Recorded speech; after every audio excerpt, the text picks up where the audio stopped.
Olá, bem-vindos a mais uma aula de Química do site Quadro. Hoje nós vamos falar sobre os modelos atômicos.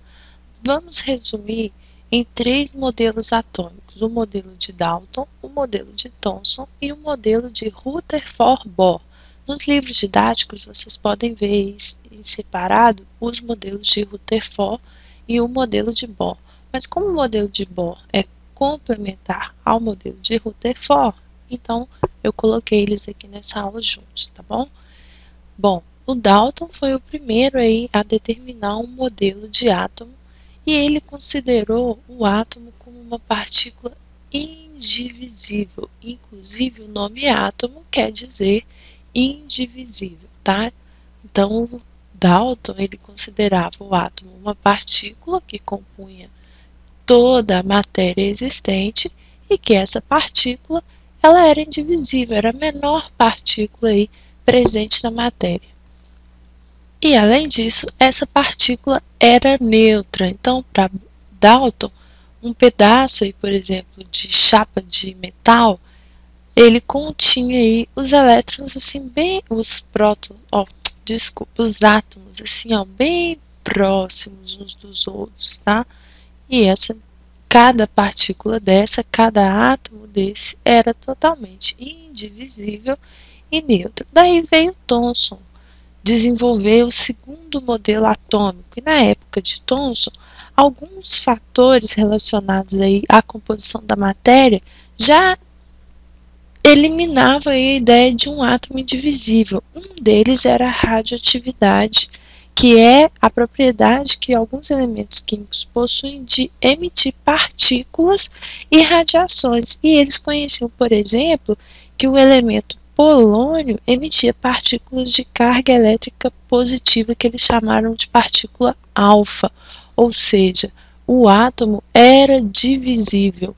E eles também já conheciam soluções, já sabiam diferenciar algumas soluções que deixavam ou não passar a corrente elétrica, né? Por exemplo, eles identificavam que a solução de água com sal permitia a passagem de corrente elétrica, enquanto uma solução de água com açúcar não permitia. Então, eles atribuíram essa passagem da corrente elétrica a partículas carregadas. Quando uma substância, uma solução, não permitia a passagem de corrente, é porque ela era neutra, ou seja, existia uma natureza elétrica da matéria, em que algumas substâncias possuíam aí os chamados íons, os de carga elétrica positiva determinados de cátion, e os de carga elétrica negativa determinados ânions, que permitiam a passagem de corrente elétrica. Então, algumas substâncias, né,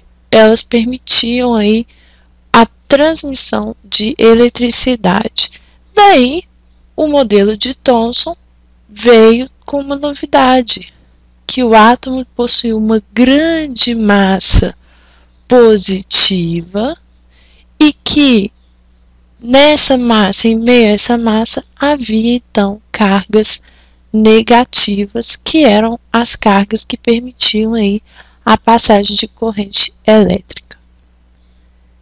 Esse modelo de átomo também era um átomo neutro, mas porém divisível, com uma massa positiva, que eu desenhei em azul, e com as cargas elétricas negativas que neutralizavam aí a massa positiva.